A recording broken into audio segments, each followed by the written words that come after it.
Hi, welcome back to Stuff About Tutorials. Today we're talking about how to change password on Discord. Maybe you suspect that someone has access to your account or you just want to update your password for security reasons. So today I'm going to show you how to change password on Discord.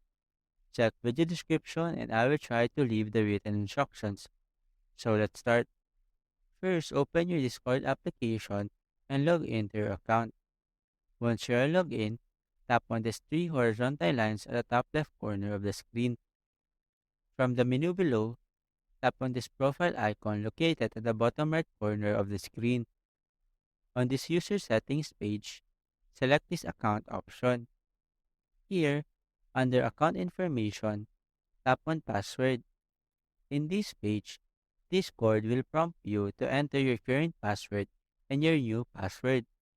First, type in this box your current password. After that, you can now enter below your new password. Make sure that you create a strong password that includes a mix of uppercase and lowercase letters, numbers, and symbols.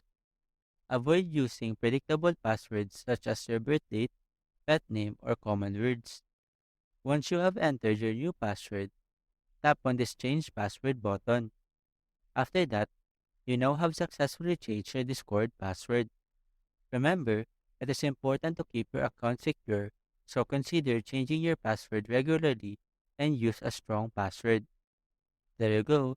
If you wanted to know how to change password on Discord, that is the easiest way I know how. If you know another way to change password on Discord, leave a comment below. Also, be sure to subscribe for more videos.